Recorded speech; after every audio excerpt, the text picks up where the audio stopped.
How about them Chicago Bulls? Big win last night. A game they had no business winning. They were getting their ass kicked most of that game.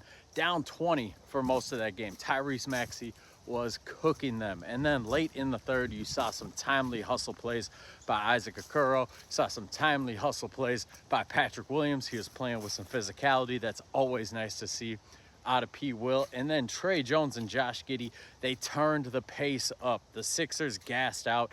Tyrese Maxey gassed out. Joel Embiid looked like a statue that entire fourth quarter. I'm sorry, guys. The Embiid era is over. There's just no way that he is ever going to be even 65% of what he once was. Those knees are cooked. They are cooked. So big win by the Chicago Bulls. Let's talk about that final play.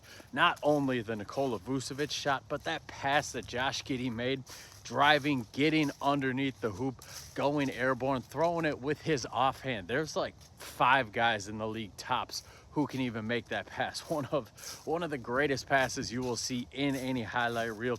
Hits Vooch in the shooter's pocket, moon ball from Vooch, and nothing but net. I lost my mind. That was one of the most fun Bulls comebacks we've ever seen. So this team, man, this team is a lot of fun, and I got to admit, guys, I owe a giant apology to Josh Giddey. Not that I ever thought about myself as a big-time Josh Giddey hater. I was definitely called that a lot over the summer. I just thought that I was a Josh Giddey realist, but honestly, I was too harsh in my critiques, and I did not see this coming. It's kind of like the Shaquille O'Neal meme. Sorry, I was not familiar with your game when I should have been familiar with Josh Giddey's game. I watched a whole year of it last year, but what I was unfamiliar with was the off-season grind, the work that he would put in to continue to get better. And honestly, I was a little worried coming into this offseason that he would put that work in. Not because I doubt the work ethic or anything like that, but because of the contract situation. We saw the offseason prior, Damian Lillard, he said he barely worked out because his contract, the trade situation, everything like that was hanging in the balance. And then you heard a lot of players say, you know, in those kind of situations, a lot of guys do kind of go light in the offseason just to make sure they don't get hurt and jeopardize any money that they're going to make. So Josh Giddey, his contract was in the air all off season long. I wasn't sure of the work he was going to put in, but man, that dude put in some serious work. One of my biggest critiques of him last year was his rim rate, his finishing rate at the rim. Less than 5 feet in last year, he shot 57%. That's pretty low. That's not very good. On layups, he shot 56% last year. Once again, pretty low, not very good. This year, within 5 feet of the rim, he's at 67%, much better. Layups, he's at 69.5%, much better. So Josh Giddey put in the work, and you're seeing he's less reliant on that floater. He hasn't totally taken it out of his game yet.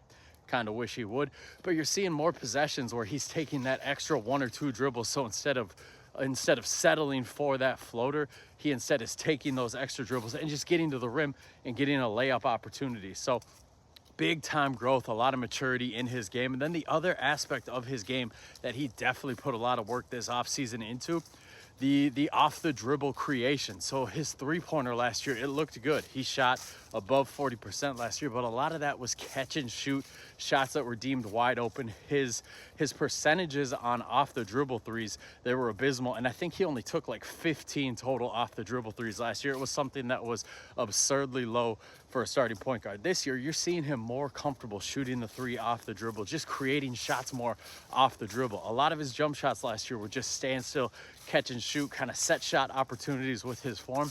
This year, you're seeing him create off the dribble a lot more, which you need to do to be an elite point guard in the NBA. You can put up all the 20-10-10 games that you want, but if you're not creating off the dribble, you're just not going to be an effective NBA point guard. And Josh Giddey this year is creating off the dribble. He's creating shots for himself, and the fact that he is creating shots for himself off the dribble opens up the passing lanes, opens up the opportunities for more of his teammates, because now he's a threat off the dribble.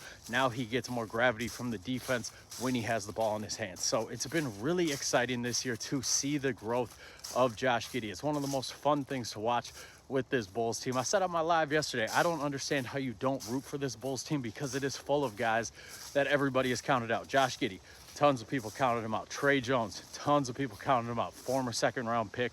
Spurs gave up on him. Spurs kicked him out of the rotation. Kevin Huerter's had like 3 teams give up on him by now. You know, Vucevic has been counted out. Patrick Williams has been counted out. Isaac Okoro has been counted out.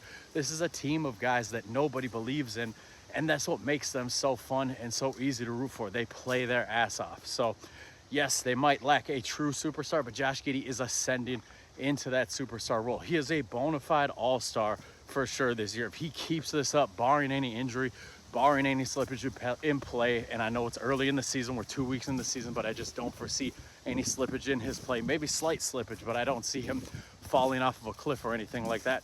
Barring anything like that, he is a bona fide first-time All-Star this year, which is huge for the Chicago Bulls. So to summarize here, I am issuing a formal apology to Josh Giddey.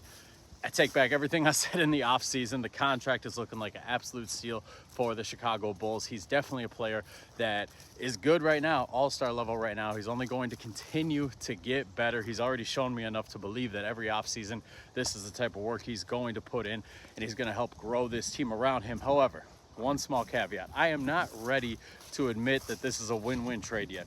Fact of the matter is, OKC Thunder, they traded him for Alex Caruso, and they got a championship out of it. And I know a lot of people, they're going to say OKC would have won that title without Alex Caruso. I just firmly don't believe that. If you guys watched that playoff run last year, without Alex Caruso, I don't think they beat the Denver Nuggets. If Alex Caruso is not out there assaulting Nikola Jokic and playing stand-up defense and making the hustle plays, I just firmly believe they lose to the Denver Nuggets and they don't win the title. And Caruso was also huge in that Pacers series as well. So, yes, it's fantastic we have Josh Giddey. It's fantastic that he is on his way to being an all-star player and that he is young. He is 23 years old. He's exactly what this Bulls team needed. They needed a young cornerstone to build around, and he's proven me wrong. He is definitely a young cornerstone to build around. And I love being wrong. I love that my take is wrong. I couldn't be happier that he is this level of player. But with Alex Caruso being the key piece that got the Thunder the championship, obviously SGA, Chet, those guys, but it was mixing Caruso into that core that kind of got them over the hump.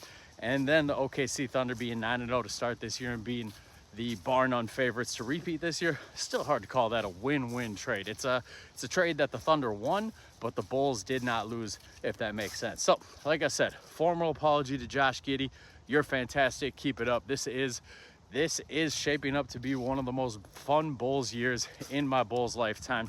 The 21-22 season till Alonzo went down, that was a lot of fun. I'm getting very similar vibes from this team where it's like we're watching the run they're going on. National media is not paying attention, but those of us that are watching every night, we see that something special is cooking here. So let me know in the comments if you guys are just like me, if you're ready to issue a formal apology to Giddey, or if you've been a Giddey believer all along. Feel free to throw that in the comments too.